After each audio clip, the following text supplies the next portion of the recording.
Break के बाद एक बार फिर से आप सभी का स्वागत है।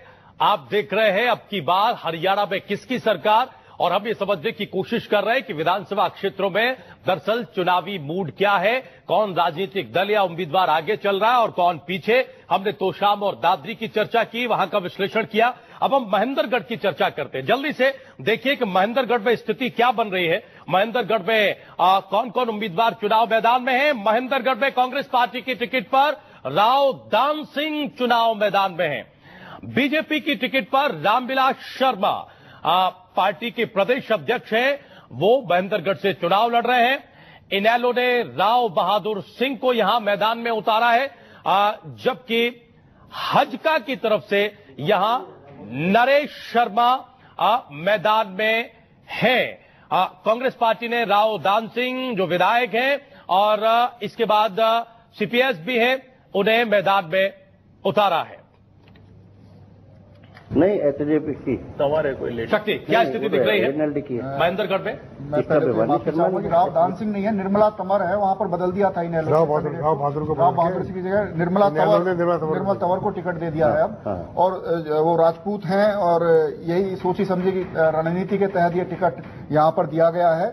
इस वजह से ये कि घेराबंदी करने की कोशिश हुई है प्रोफेसर रामविलास शर्मा जी को। और हालांकि बावजूद इसके रामविलास शर्मा यहां पर काफी मजबूत स्थिति में है, क्योंकि इस बार एक फील गुड फैक्टर है इस पूरे महेंद्रगढ़ क्षेत्र में। महेंद्रगढ़ वालों को भी पहली बार ऐसा लग रहा है कि चौधर इस क्षेत्र में भी आ सकती है, क्योंकि चौधर का सपना इलाका कभी देखता नहीं है। सबसे पिछड़ा इलाका है पूरे हरियाणा का, यहां पर विकास उतना नहीं हो पाया जितना होना चाहिए था। लेकिन अब यहां के लोग भी सपने देखने लगे हैं। पहली बार उनको ऐसा लगने लगा है कि वाकई में इस इलाके में भी चौधर आ सकती है, इस इलाके को भी सत्ता का स्वाद मिल सकता है। यही वजह है कि तमाम घेराबंदी के बावजूद यहां पर रामविलास शर्मा काफी मजबूत स्थिति में हैं। हालांकि निर्मला तंवर के तौर पर यहां पर राजपूत उम्मीदवार को उतारा है यहां पर इनेलो ने और घेराबंदी की कोशिश की है। तो यहां पर राव दान सिंह लगातार तीन बार से लगातार हरा रहे हैं वो प्रोफेसर रामविलास शर्मा को, और ये अहीर बाहुल्य क्षेत्र है। और इसके अलावा यहां पर नरेश कुमार शर्मा को हजका ने उतारा है। लेकिन इन सभी समीकरण को दरकिनार करके अगर देखा जाए, क्योंकि एक सत्ता विरोधी लहर भी यहां पर है और सत्ता के पक्ष में भी एक लहर है, क्योंकि ये लग रहा है लोगों को कि महेंद्रगढ़ में इस बार रामविलास शर्मा को मौका दिया जाए तो कहीं ना कहीं इस क्षेत्र को थोड़ा सा फायदा हो सकता है, क्योंकि रामविलास शर्मा भी बीजेपी में इस वक्त काफी मजबूत स्थिति में है, प्रदेश के अध्यक्ष भी हैं, सीएम पद के दावेदार भी हैं। इसके अलावा उन्होंने कई टिकट वितरण में भी, लोकसभा में भी और विधानसभा में भी उनकी अच्छी खासी चली है। ऐसे में एक होप, एक आशा, एक उम्मीद इस क्षेत्र को रामविलास शर्मा से इस बार है, और शायद यही वजह हो सकता है कि रामविलास शर्मा को इस चुनाव में निकाल कर ले जाए। और वो विनिंग सिचुएशन यहां बीजेपी की है। महेंद्रगढ़ में विनिंग सिचुएशन शक्ति परवार के मुताबिक भारतीय जनता पार्टी और रामविलास शर्मा जी की है।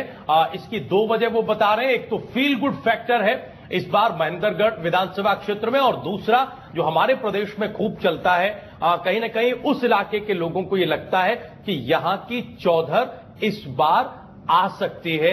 ये होप, ये उम्मीद है। इसलिए शक्ति का जो मत है वो प्रोफेसर रामविलास शर्मा के पक्ष में, बीजेपी के पक्ष में यहां जा रहा है। बंसल साहब, क्या टिप्पणी सर? बिल्कुल सही कह रहे हैं शक्ति जी, या फिर कुछ थोड़ा सा पहले उम्मीदवारों की चर्चा के पहले मैं कहूंगा, चौधर का नारा भाई आकर्षित करता है। रोहतक की चौधर का नारा देकर भूपेंद्र सिंह हुड्डा मुख्यमंत्री बन गए। अब किरण चौधरी भी कह रही है चौधर मेरे पास आएगी, मैं मतलब हुड्डा जरूरी है, मैं मुख्यमंत्री बन सकती हूँ। तो ये सीट वाकई बड़ा होप सीट बनी है, क्योंकि यहाँ इनेलो ने रामविलास शर्मा को रगड़ने के लिए, उनका था कि रामविलास शर्मा ने अलायंस नहीं होने दिया या कुछ भी कारण हो, वो यहाँ राव बहादुर सिंह अहीर समुदाय के थे और उनका पहले विधायक भी रच गए, उनको उम्मीदवार बना के उनकी टिकट काट के तंवर को दे दी। तो उनके पीछे रणनीति थी कि राव बहादुर रहते हैं तो दान सिंह और उनमें दोनों में हीरो की वोट कट जाएगी, उसका फायदा रामविलास शर्मा को मिल जाएगा।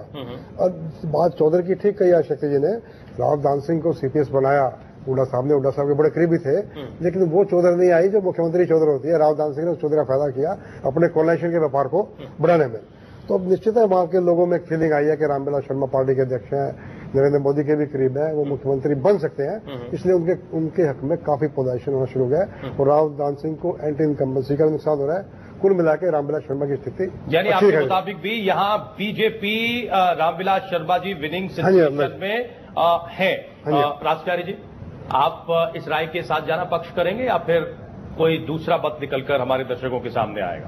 देखिए, रामविलास शर्मा जब भी जीते हैं, एक बार छोड़कर जब भी जीते हैं, हरियाणा में उस पार्टी सरकार बनी है।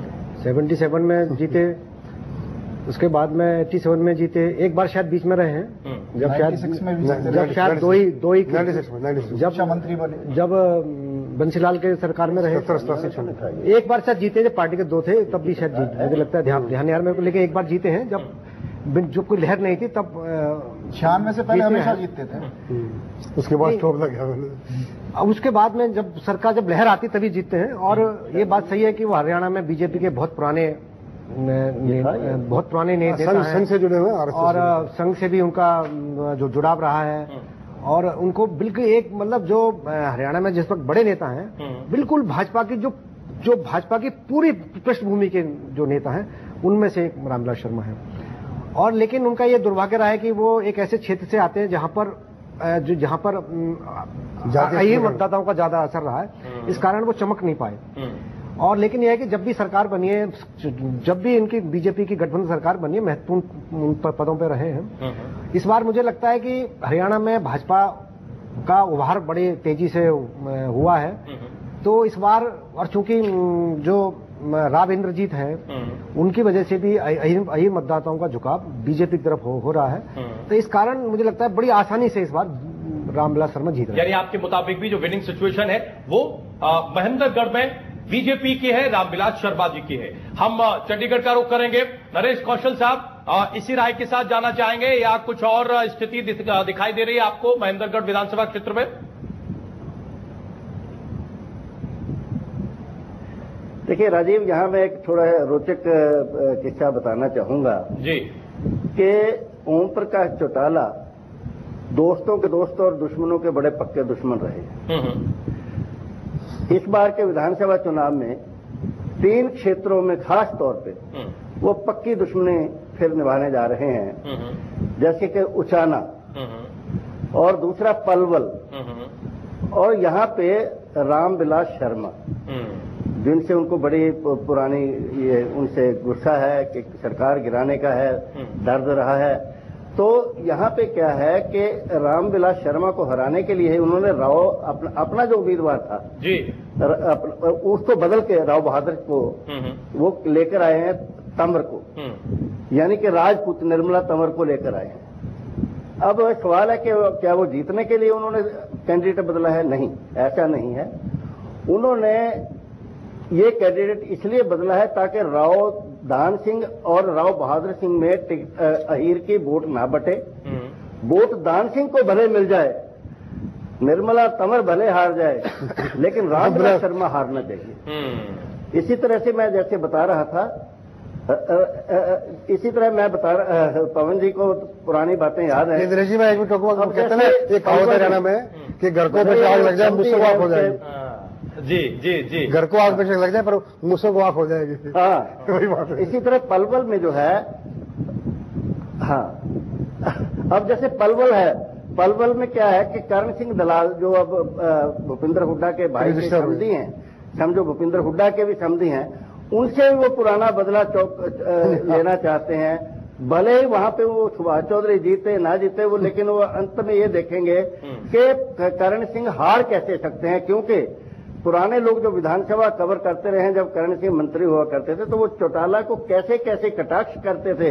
वो जो दर्द, जो दुख, जो उनके घाव हैं कि चौटाला के, वो अभी तक हरे हैं। तो इसी तरह से आप वीरेंद्र सिंह का देख सकते हैं, चाहे प्रेमलता खड़ी है, वीरेंद्र सिंह की धर्मपत्नी है, वहां भी उन्होंने अपने संसद की सीट कुर्बान कर दी अपने पोते की, और वहां पे उचाना में दुष्यंत को दोबारा वो लेकर आए हैं। तो मैं ये रोचक किस्सा इसलिए बता रहा था कि चौटाला साहब जहां दोस्ती निभाते हैं, वर्करों को जहां वो अपना थपकी देते हैं, वहां पे दुश्मनों के साथ भी वो पूरी तरह से अच्छी दुश्मनी निभाते हैं। खैर, यहाँ पे मैं ज्यादा डिटेल में ना जाते हुए यहाँ पे यही कहना चाहूंगा कि भले ही राव दान सिंह के लिए कितनी भी कोशिश हो रही हो, और यहां तक भी कहा जाता है कि इंद्रजीत क्योंकि चीफ मिनिस्टर के दावेदार भी हैं और वो रामविलास को शायद पसंद ना करें और अंदर अंदर से कोई विरोध कर दें, ऐसी बातों के बावजूद मैं आज की स्थिति में ये कहना चाहूंगा कि रामविलास शर्मा जो हैं उनका पलड़ा कुछ भारी दिखाई पड़ा। यानी बीजेपी नरेश कौशल साहब के मुताबिक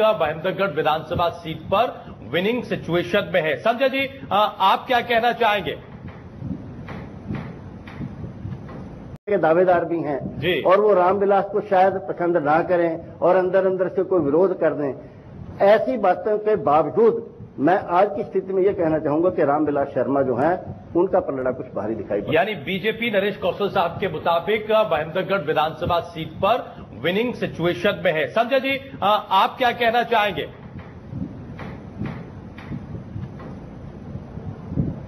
जी, मैं एक और इसमें नया पक्ष लाना चाहूंगा जी। इसमें ये एक ऐसी सीट है पूरे प्रदेश में जहां आईएनएलडी और एचजेसी दोनों मिल गए और ने इस तरह के कैंडिडेट उतारे हैं जिससे दोनों की दोनों रामविलास शर्मा का वोट काट सकें और लेकिन जो आज ही मैंने पता किया है वो तो मुझे यही जानकारी मिली है। ठीक है, तो महेंद्रगढ़ विधानसभा सीट के विश्लेषण में जो पैनल की राय निकलकर सामने आ रही है वो कुछ इस तरह से है। हमारे जो 4 पैनलिस्ट हैं वो ये मान रहे हैं कि तमाम कॉम्बिनेशन के बावजूद महेंद्रगढ़ में बीजेपी का पलड़ा भारी है और यहां रामविलास शर्मा जी जो पार्टी के प्रदेश अध्यक्ष हैं वो विनिंग सिचुएशन में हैं। लेकिन